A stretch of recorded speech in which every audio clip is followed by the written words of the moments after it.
Monton de Lino, Bolanimalamu, il y a émission à l'élo, ils allaient bongo. Entretien entre honorable Joël Ibilaba pour la vacances parlementaires, évaluation bien sûr. Alors, honorable, la zone n'est pas là, pour nous tournons qui est, ils allaient bongo, quel est le principe, donc quel principe de rédévabilité de la population, qu'est-ce qu'on peut retenir de vos activités pendant toutes ces vacances parlementaires où tu connais Kanaka, tu as vu la Kikwiti?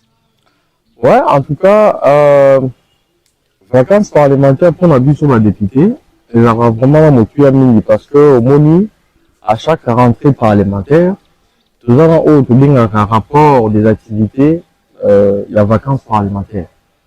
Comment, dans l'Assemblée provinciale, la députée tout, on va aussi vacances, on va censer au déposer rapport. La carte à rapport, voilà, ils ont la réalité vécue. Tout ça, le problème, nous, surtout, eux, veulent déranger la population, la circonscription électorale, là, ici, quand on a qui député. Nous avons un devoir, il y a pour déposer, cahier, voilà, un bureau et assemblée, pour que je permette à l'assemblée, de recevoir la recommandation, la proposition, dans l'exécutif provincial, pour que cette dernière, a quand même, répondre, dans l'attente, de soit, dans le problème, où veut déranger la population. Mais, du coup, vacances parlementaires, là où tu peux le bas, ils allaient vraiment, le coup, la mobile pour le temps d'ambition dans l'assemblée, mais du coup, l'ambition, c'est une habitude, puisque tu as l'habitude, on a pour la population à tout moment. Tu as déjà permis la population, oui, la population, à l'ingénierie, le problème, il y a osé déranger la population, ils ont un problème nini, le problème osé déranger le local.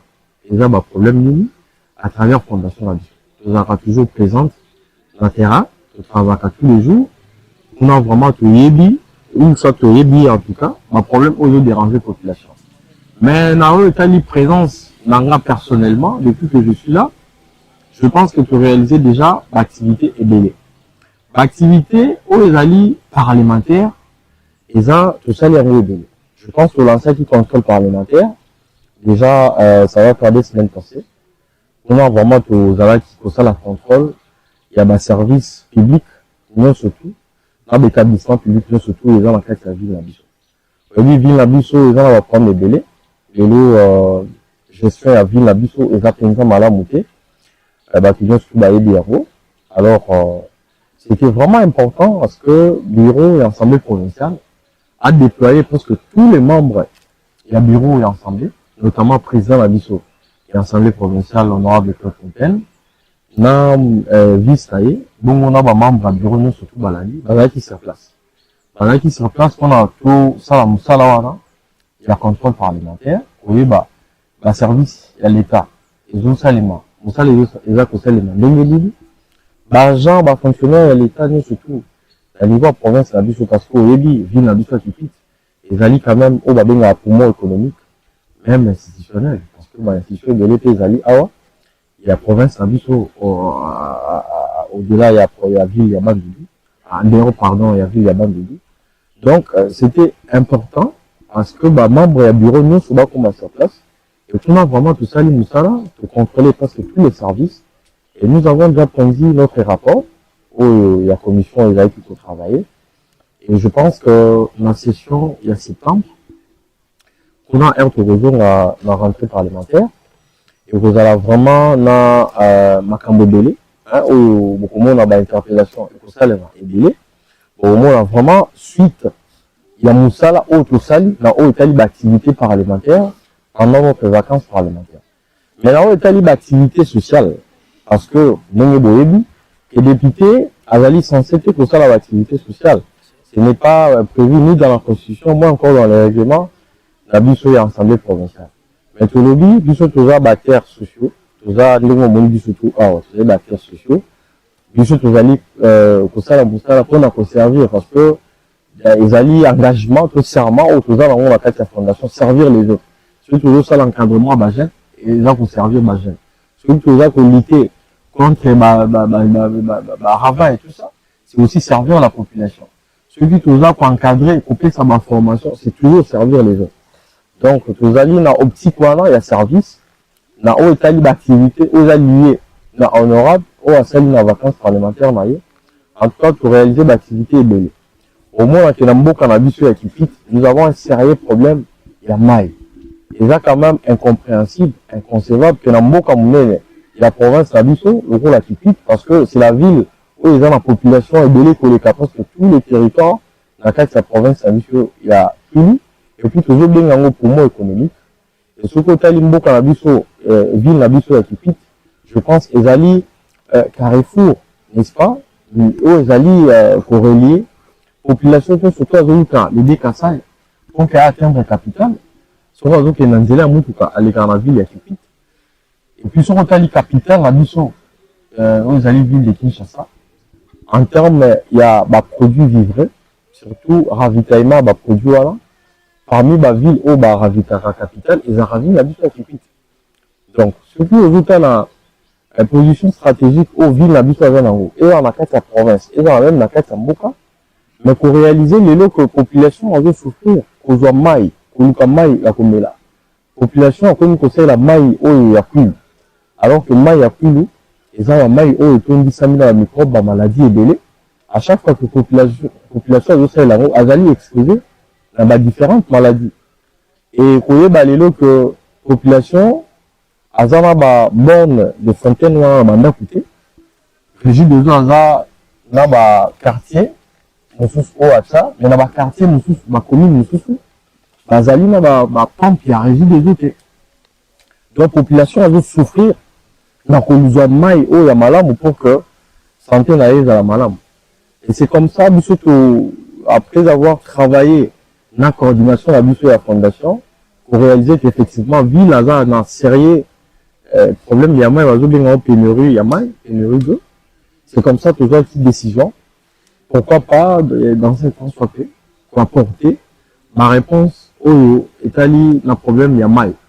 Alors, on a, quand il y a mis ça, on a vécu tout ça là, les fondations avec qui, décision, il y a qu'on soumera ma quartier, oh, bah, le problème, il y a mal. Toujours, né, dans le bande qu'on a vu, il y a qui petit 5, bande qu'on a vu, il y a Kazamba, bande qu'on a vu, il y a Kanzong, dans un sérieux problème, il y a, aux mailles, il y a comme là. Moi, il y a ça là.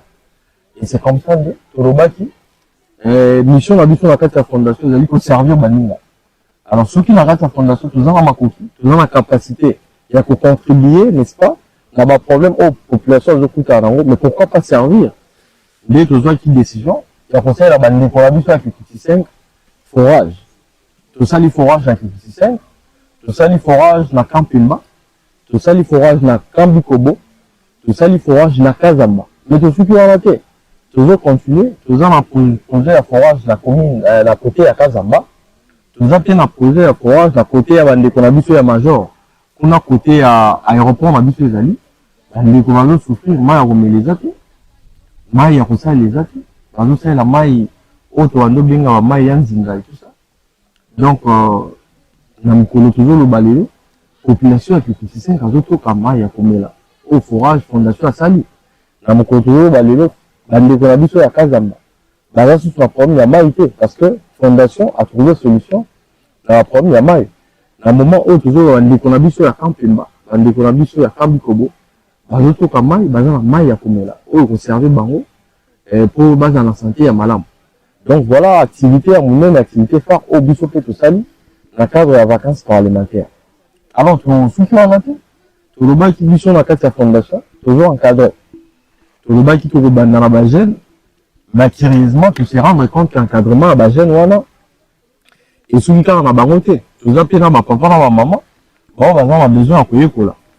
Les lots, nous toujours la fondation a aussi pour faire ça brevet, n'a plus de 60 apprenants, bah, balandi formation professionnelle, dans ma filière ébélée, balandi dans informatique. On dit très bien les lots, important c'est informatique. Na misala ya mbuka. Parce que nga, moko on a des victimes. Une fois qu'on a quelqu'un comme ça là, on a dit c'est que la connaissance informatique. On a dit naza en autre bino avant tout ça il faut zonga aux gens de la formation informatique comme ça zonga la biso. Musala naza en autre pour naza qui a la connaissance informatique. Donc les lots musala nous fait la bande de biso la médecine. Même bande de biso il y a ingénieur agronome un peu partout, presque dans tous les domaines. informatique a une importance makasi. Mais moi qui te dis oui, ma formation toujours organisée dans le centre de formation d'habitude. Pourquoi pas que ça peut filière informatique et dans l'adéquation ici dans la licence, et dans l'adéquation ici dans la D6, mais il faut apprendre l'informatique. Pour le bien en cours comme ça là, on a des complications que dans le Cali, nous ça là baza pour PSA.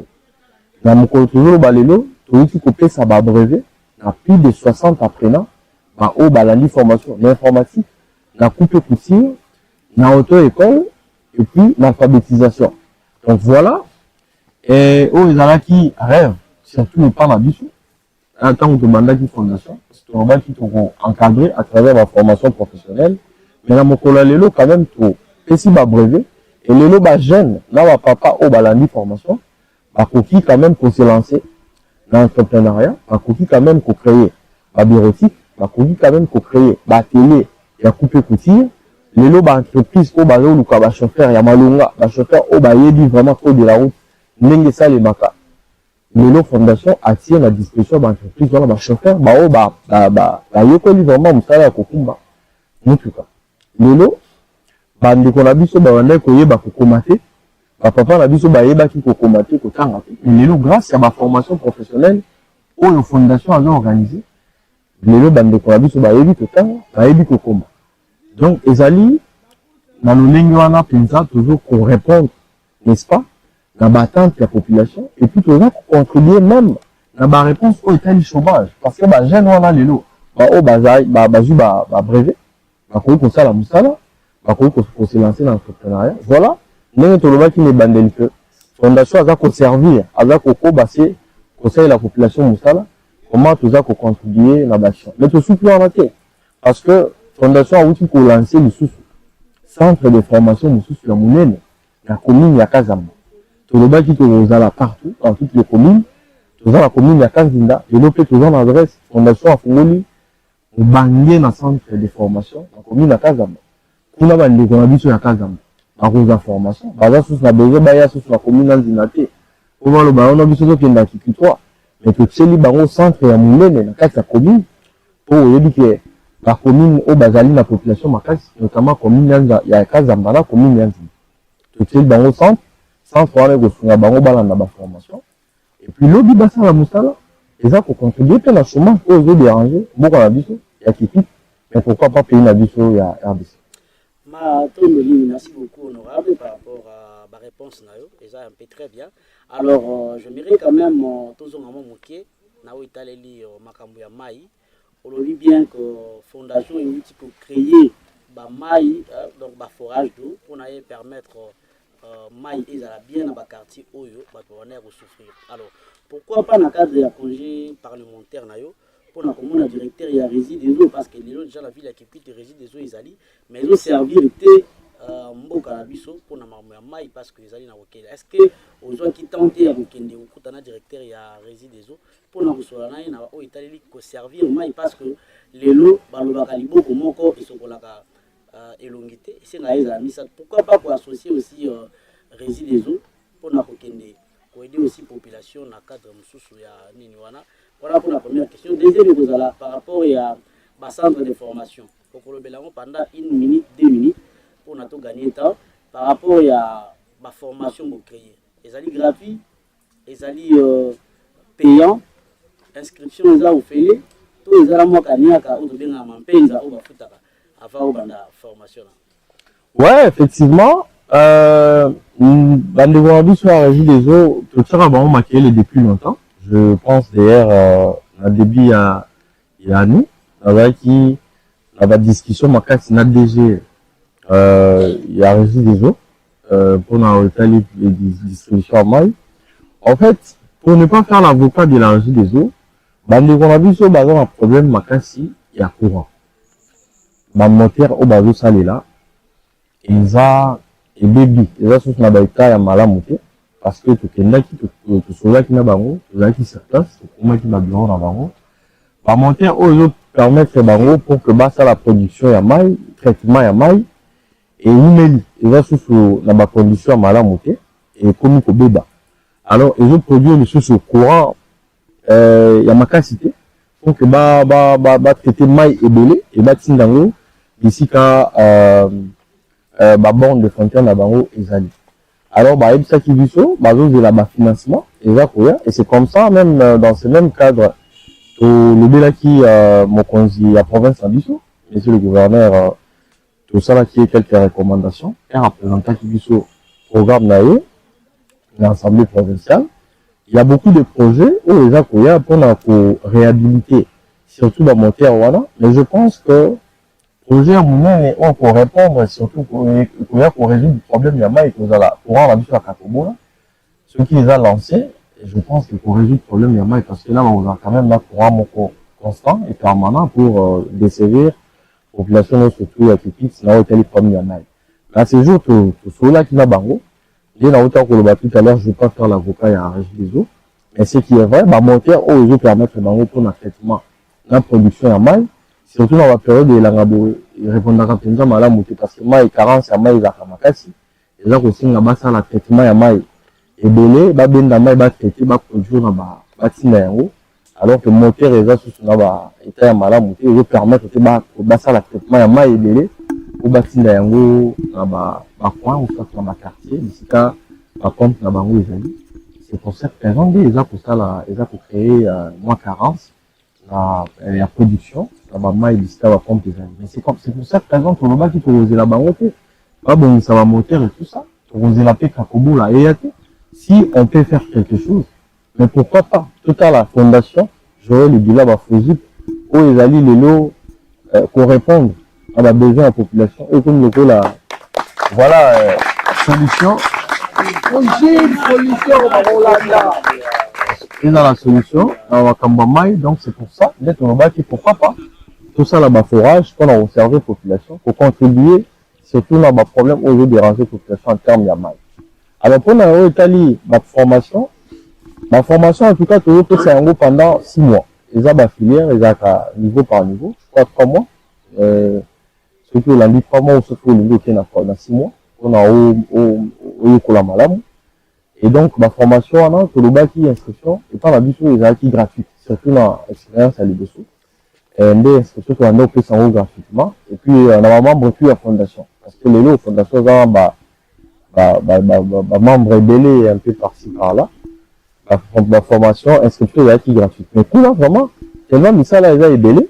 Au début, et c'est un moi connaissance, il faut qu'on fasse la bango livre, il faut, chaque mois carburant pour monter et répondre informalement à ma salle informatique. Il faut que son baba dans la boutique, il a coupé couture, dans la peine à créer, on a commandé un tableau. Il y a quelques frères, où il y a bassin, mais il y a milité. Frères, où il faut permettre la population, non, sur peu importe catégorie, où il y a Zali, mais quand même à bénéficier de la formation aux fondations OPC. Donc voilà. Merci beaucoup, honorable. Dernière question, alors, ma préoccupation, où ils allaient majeure, la population a vu les Kikwit, pour soumettre et pas nayo, pour la population parce que aux alliés Moutou Yakobo, ça n'a plus moins Makambo Ebele, pour d'abord retenir pour la côté assemblée, de manière que permettre la ville à Kikwit à se lancer dans l'activité au Bango, dans côté assemblée, au exécutif. En tout cas, le problème est il y a beaucoup de problèmes où ils ont dérangé, surtout pour la vie sur la Kikwit.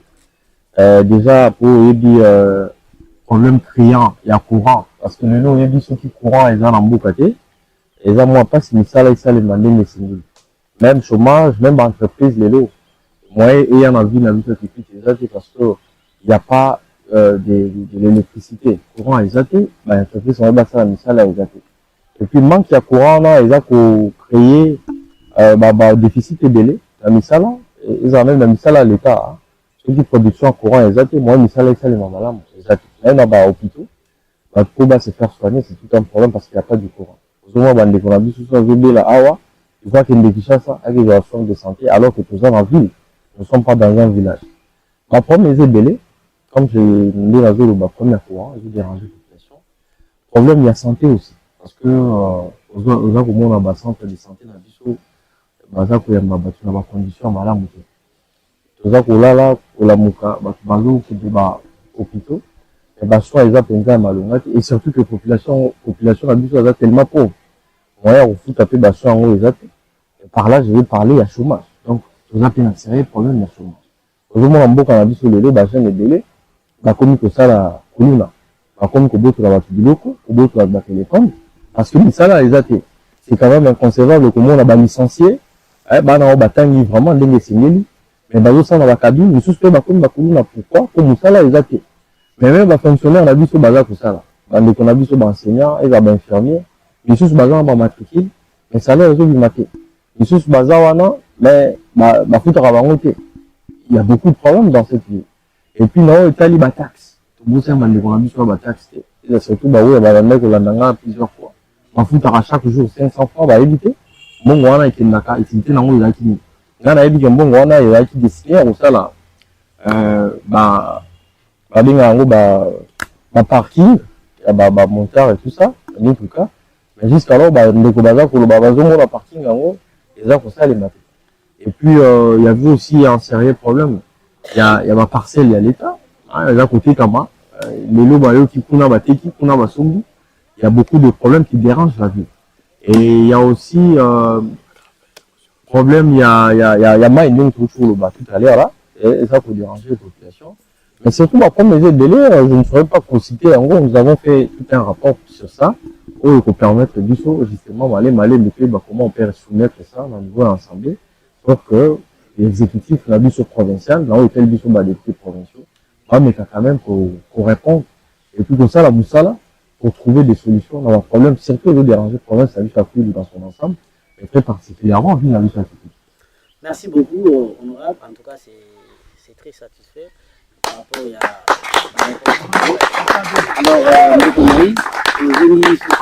Alors, on va rappeler à tous les auditeurs, auditrices, il y a Radio Étoile FM, Radio Télévision Étoile FM de Kikwit.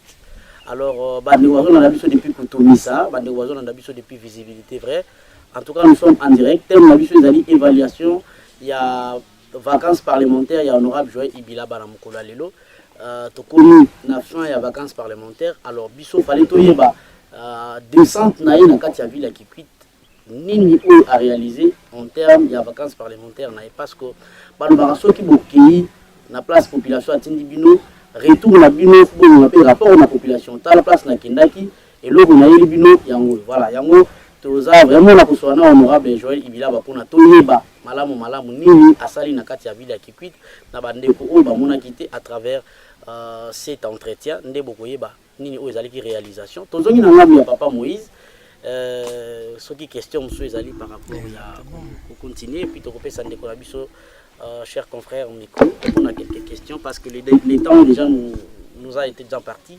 Donc, vous allez vraiment nous pousser dans ma question et puis on aura besoin de ça et puis dans bref parce que temps déjà ici et l'équipe TVza Ngonga TVza Radio T.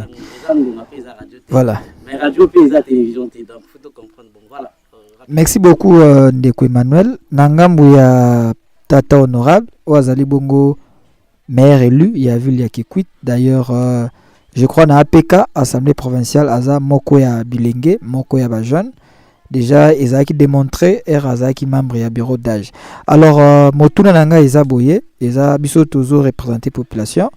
C'est vrai que Honorable a étalé biso quelques activités à Sali pendant vacances naïe et surtout à Salango Malam et puis à Ebiango Malam. Déjà, contrôle parlementaire, il est qui bien. Et puis en tant qu'acteur social aussi, à Zoa Jour Nassima pour la fondation, à Sali Ango bien. Mais ma préoccupation est d'aller honorable. Après avoir causé ma vie, il y a population, ma préoccupation à Bango Noïd Kolobawana, est-ce que la population bazo yo kayo bazo landayo, au koki koyib sabango, ba edit ou envisager, au kozo on a bandundu kuna bisika au sala comme ça na yo, ba edit nini oyo okomemela.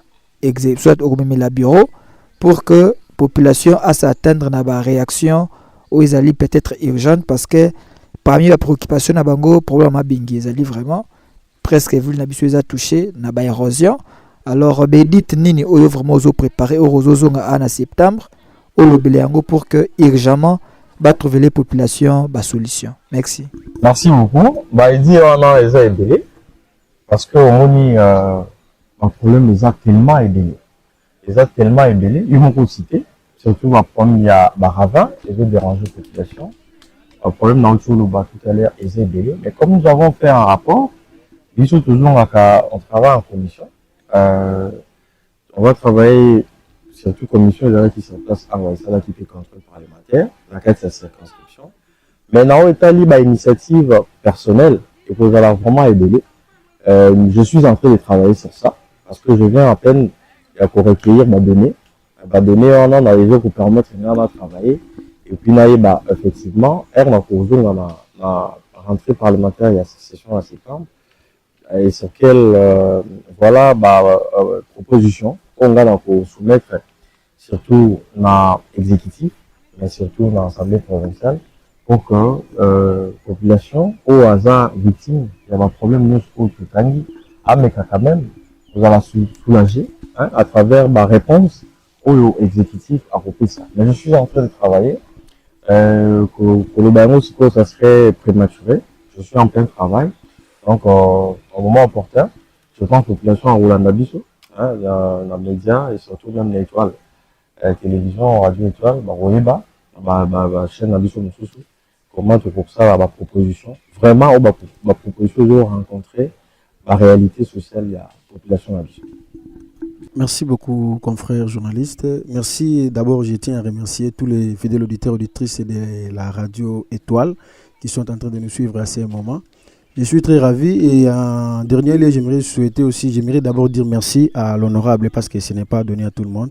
C'est peut-être quelque chose qui était confidentiel, mais il a voulu à ce que nous aussi, la radio-télévision Masonga, nous puissions prendre part à cela. Donc c'est déjà signe de clarité et de la manière dont il veut travailler un peu dans la transparence, parce que nous sommes de la presse, nous ne sommes pas pour, nous ne sommes pas contre.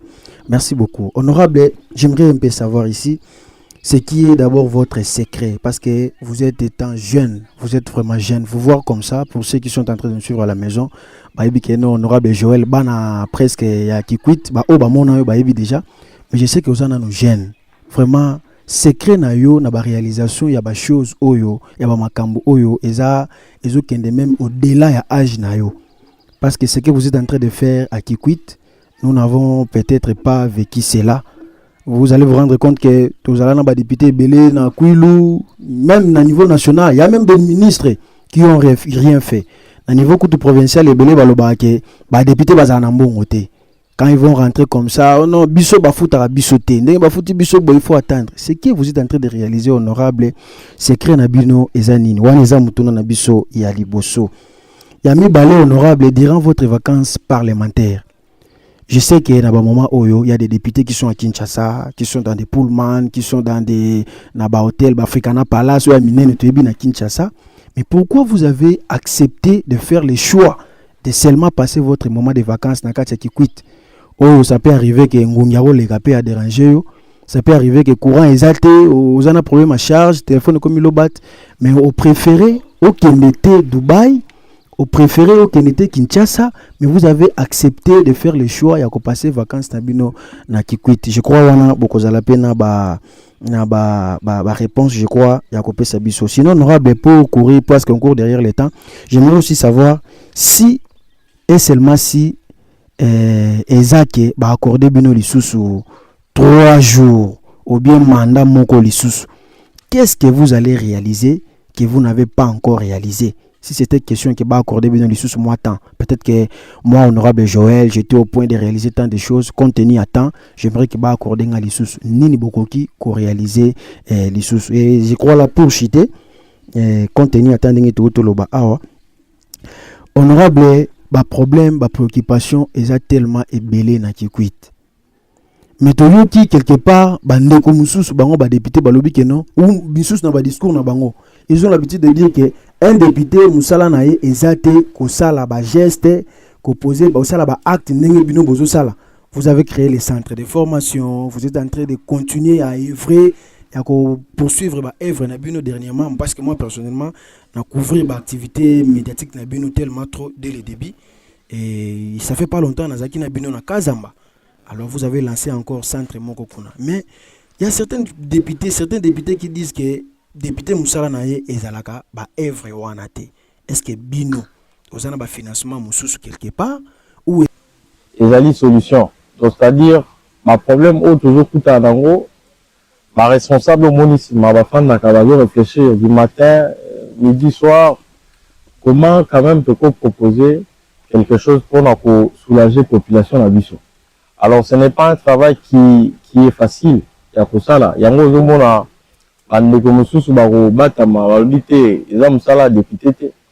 mais nous avons pris cet engagement, cette décision de servir la population.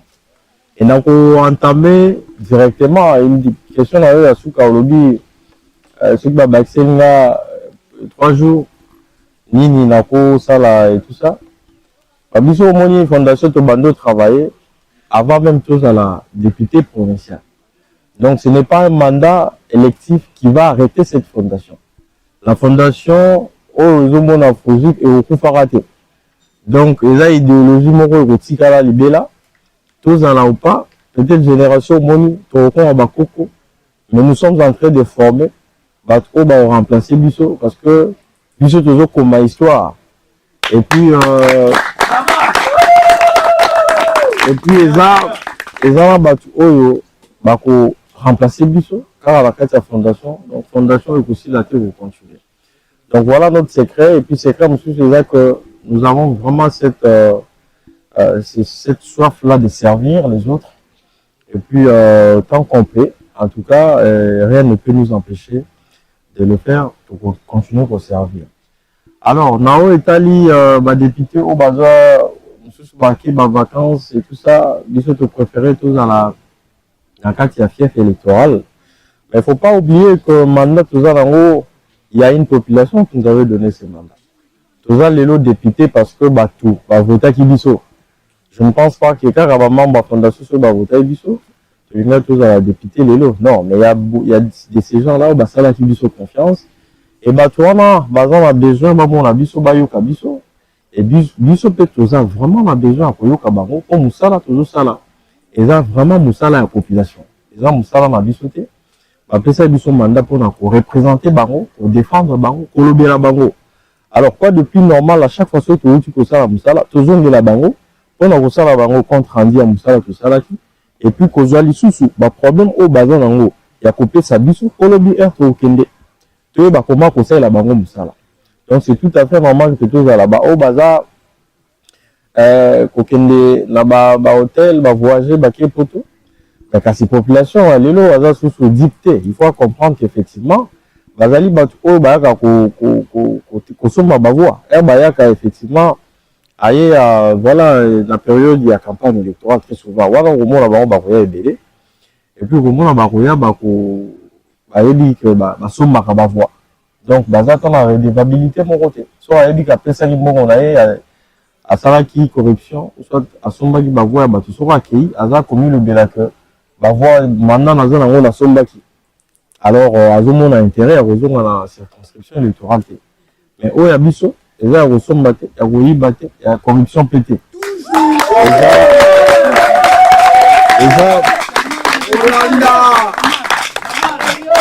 Et là, suite, il y a Moussala, où la population à ce moment, effectivement, que toujours ça, les laïcs Moussala, c'est comme ça, Bissau, tout ça, ma redevabilité, voilà. À chaque fois que tu es pays, tu rejoins pour te conseiller la population Moussala. Alors, au lobby, député, M. Baza Koloba, qui est Moussala député, effectivement, cité. Moussala député, ils allaient au Tobinga d'activité parlementaire. L'activité parlementaire, ils allaient au Tobinga contrôle parlementaire, interpellation, question d'actualité, question écrite, et puis descendre sur le terrain, justement pour la cour. Mais il ne faut pas oublier que tout ça a un rôle, même si ils ont la constitution, même si ils ont le Mikanda et Mbokate, mais il y a un rôle moko social. C'est-à-dire que la personnalité publique. Population ou a PCB son mandat. Ceux qui ont un mandat ou a PCB son. Parce qu'ils ont un mandat ou ils ont un privilège, ils ont un avantage dans l'OP. Et si, à l'occasion, il y a Moussala, toujours ça là. Tout ça, dans l'occasion, il y a qu'à servir la population, surtout il y a qu'à aider. Ou a PCB son Moussala. Pourquoi pas tout ça là, mais si on est député, à Zako Bongo, c'est qu'il y a des services. C'est qu'il y a des contribuer pour ça pour défendre la population ou apprécier Moussala. Parce qu'en réalité, la population apprécie Moussala, il faut que vous la reconnaissance. Tant que tu peux, il faut ça pour la population. Mais si vous êtes député Moko, alors que le Bakeza Moussala dans la tête, on va à lobby à Kossi. Parce que vous êtes acteur social, vous êtes personnalité publique. Et puis, quelque part, à la personnalité de bienfaisance. Donc, place où il faut qu'on songe. Ndeko oyo avotaki yo, ndeko oyo peut-être alingai kopesa voix na mutu mususu oyo anda okabola mbongo apesi yo musala. Tant que tu peux, na musala na yo, kosalela ye quelque chose, il faut le faire. Il ne faut pas se cacher derrière moi, Maloba Lokuta, Koloba Keza musala ya député. Ouais, mais il y a un rôle non social. Je ne suis pas le seul à le dire. Tata Ekolo, chef de l'État, Aloba qui en haut que député, il mérite beaucoup parce que les autres députés sont Azali. Il faut aux la population à chaque jour. Ngai moi na ngazobela, ngai na kufeli, ngai na saliboye. Et tout ça là, ce n'est pas écrit dans la Constitution. Mais tant que la population veut bon, nous sommes censés en lieu place il y a qu'on paie ça à 10 francs, 500 francs chaque jour. Mais pour encadrer la population, il y a on est toujours ça la fondation. Tout ça qu'on forme, tout ça qu'on paie ça va tout ça là, tout ça qu'on encadre et puis tout ça qu'on répond à ma besoin de population dans l'ango. Place bazar a besoin de maille. En lieu place on a kabula 1000 francs chaque jour pour le bidon. Batmazo souffrir, tout c'est la bango forage. Forage on a paie ça bango mal. Population a sous exposée à la maladie. Na ba jeune au bazar kolanda o te honorable biso boy alors soto bito pesa bango mbongo chaque jour to kokate mais to préférer to zoyer to pesier musala nde balobaka na place o pesa ngai lisi o la tsanga ndenge ba pesha kamlisi pona za suna nzalate. Donc c'est ce que nous sommes en train de faire na kati ya fondation et député o amoni ke eza yango te bon to la tango ngwe kokoka population ngo apesa ki musala ceux qui osale musala te. Je crois qu'on a un mot dans ce cas pour l'Italie. Donc voilà en quelques mots la réponse en copie sur la question.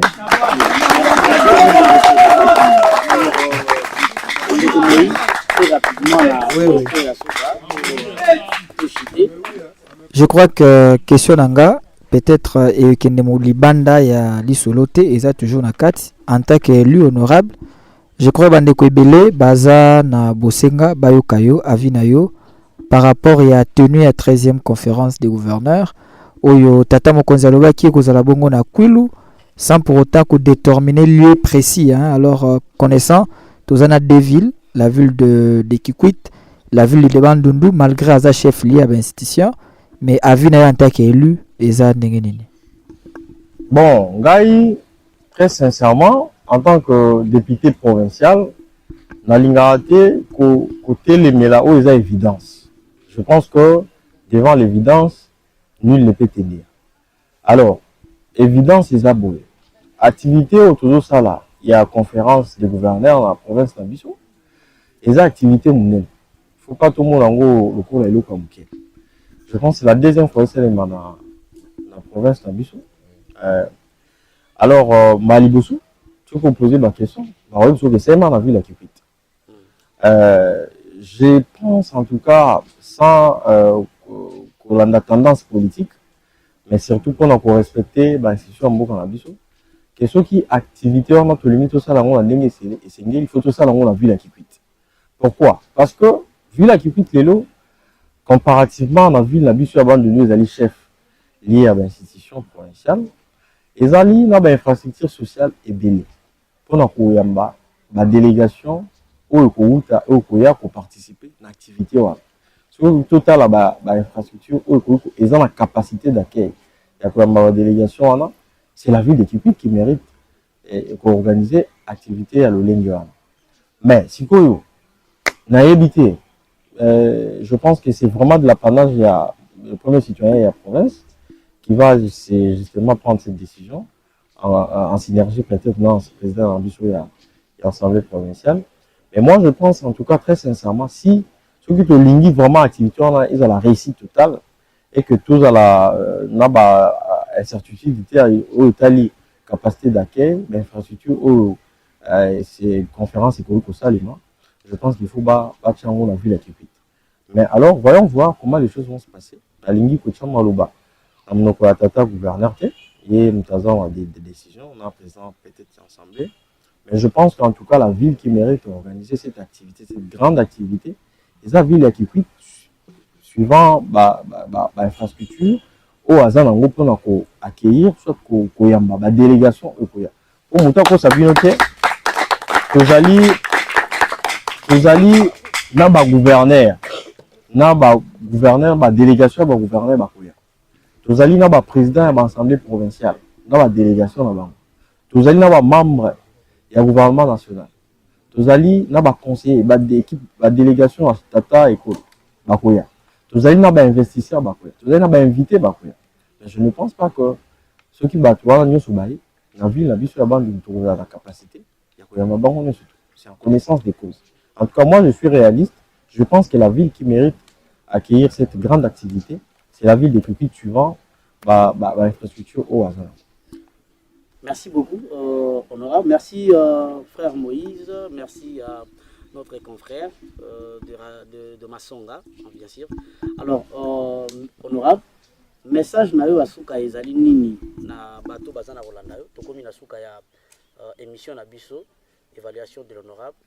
Alors message na yo asuka ezali nini ozo lancer na population bazolanda yo à travers ba récepteur télévision pe ba radio na bango.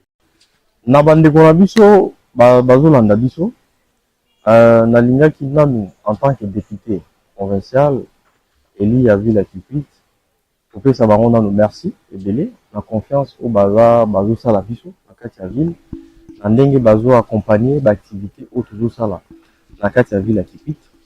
Merci pour la confiance au baza ko renouveler et pas ma biso surtout comme le meilleur élu à ville na bango et surtout na ndenge bazo accompagner ba activité na biso de partout toujours kende na différentes communes Kolela Lukeni Kazamba ainsi que commune d'Anzinda baza ko accompagner en tout cas de manière efficiente l'activité na biso na bango nous toujours pesa bango merci mais surtout na rosinga bango bazala vraiment na soutien wana makasi na accompagnement makasi na hôtel misala na biso na kati ya fondation tozali wana pona ko servir population tolobaki mandat na biso eza mandat ya ko servir population. Nous sommes là pour la population et pour défendre la population si mukolo okoma suka ya misala na biso.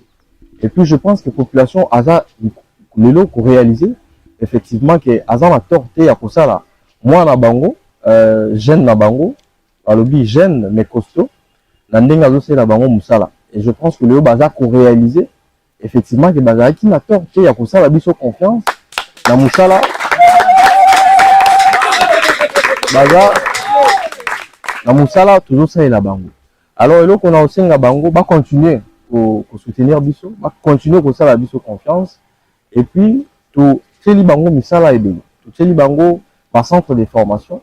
On a vraiment la filière eza ebele toujours organisé toujours pesa ba formation ya malunga ba formation eux singeli na ba jeune et puis toujours ba kisape na ba formation ya maboko po etali ba mama po ba singaki yango balobi to moni ba formation mais biso pe ba mama toujours zela o ya biso misala donc toza ko lancer pe ba formation ya maboko o etali misala ba mama donc ba yamba yango ba accompagner misala ya fondation pour biso misala na biso to ko sala ngo na kombo ya fondation à travers toute la ville. Et puis bah continuer comme ça la biso confiance bah bureau na biso ezali toza na commune ya Kazamba o to fongoli centre munene toza na bureau kuna toza pe na commune ya Kanzinda ya na commune ya Nzinda place toza pe na bureau na biso ya munene o ezali direction générale na biso donc bah ya ko s'adhérer na fondation parce que ceux qui boyer na fondation bon za décider mutunyo so roya na fondation a on s'est retrouvé et puis na etali député na bino nous sommes toujours là pour vous to kozala toujours disponible, toujours permanent, et puis toujours nabino ensemble pour défendre bino, pour défendre ville nabiso, na énergie, na mayele, na bokasi o nzamba pesi biso, pour na kosala la emusa.